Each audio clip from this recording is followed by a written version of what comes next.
So I've always been a very creative person since childhood.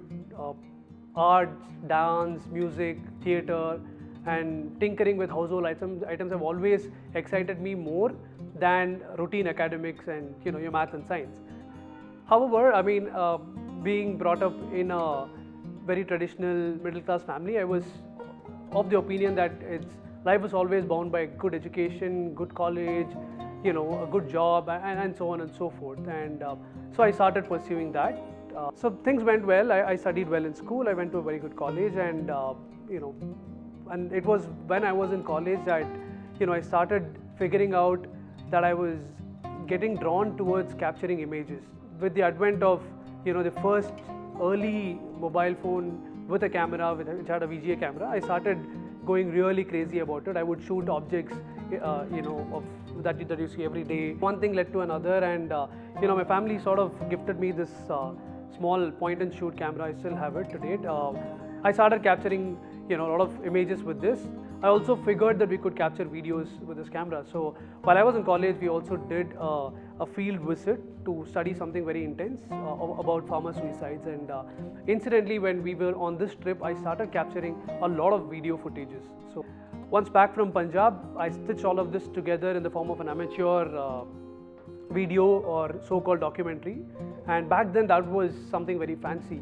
We didn't have a laptop, so after a lot of struggle, put together something, and that's when that caught the attention of a lot of my classmates, my roommates, and more importantly, my professors in college. And they started nudging me to start thinking seriously about pursuing, my creative pursuits, which is photos and videos. And while that didn't happen successfully, what happened on the other hand was I picked up a decent consulting job and sort of packed the whole creative side of mine and started pursuing my job. And so slowly things started moving on. I started enjoying my job. It was teaching me a lot of things. I thought I was happy. Things were nice, but I knew there's something that was missing. I just didn't know what it was. And again, one thing led to another. I met a friend, a very close friend, who was very interested in photography, and then a conversation started, and I told him that I'm interested in photography too. And slowly we both started talking about it, and in the next couple of months I saved up some money and then decided that I'll get a camera and start shooting again. And that's when I bought my first DSLR, like Nikon D40, very, very, very basic DSLR. Had no idea what it is, didn't even look at a single YouTube channel to see if I should be buying this camera or that, or how should I use. Just it was the only model I knew, and I thought I should just buy it, and went bought it back then, and life changed after that. So camera was the newfound love, and every day I would spend time with it, and it was with me wherever I traveled. And so I attended some courses where I learned a lot more about using the camera and photography. So at some point I thought I would quit my job and then pursue something very serious in photography.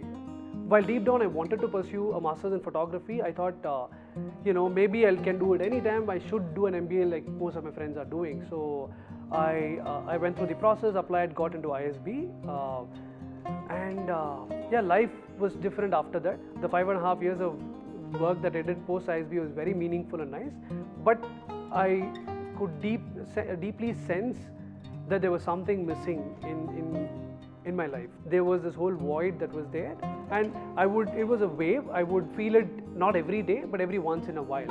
And this was also because I didn't really use my camera as frequently as I used to before ISB. It helps to have a good partner and a good support system. So my wife used to tell me, saying, if it's the gap of photography in your life, then I think you should pursue it. And I needed that external validation, even if it was from the closest person in my life, and that sort of made me think a lot more about it, and eventually make the shift from a corporate career to pursuing photography and the things that followed. It was the first time that I was ever jumping to doing something without a very clear plan of action, and the journey was interesting. I traveled, I did projects which I've always wanted to. I picked up personal projects as well, went to the Kumbh Mela, spent a few days there, shot a bunch of interesting sites. Wanted to also visit the Holi in UP, where it is meant to have originated from. So spent a couple of days there, shot that, and a bunch of other travel associated with it. But also picked up projects which started, being remunerative. Worked with a couple of non-profits, which has also been an interest area for me prior to moving into photography. Worked with a couple of startups, so it was a little bit of a mixed bag. So I was also exploring and experimenting and figuring out what I enjoyed the most in photography, and that journey also made me realize that apart from photos, I was also good at videos. So I had done a couple of videos for a few early stage startups, and people really liked it, and people found that very true, honest. And I started figuring out, okay, this is something I'm good at. This is something that people need, and so I started pursuing more of these projects. And fairly about 8-9 months after I'd started pursuing this, I got a call from my alma mater ISB, where they wanted me to come and talk to the current students, and the topic given to me was Ikigai, finding your purpose. It was only when I got called for this talk that I actually go and read more about it, watch more about it, and then in hindsight I was able to piece all of these facets of my life, and then sort of came to a point where I said, okay, this is probably what my purpose is, to tell stories of people, to bring out stories to life.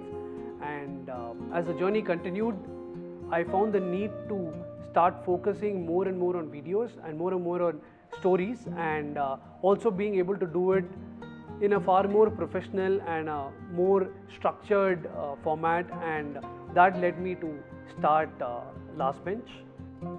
If you have an interesting story to talk about, we are all yours. Talk to you soon.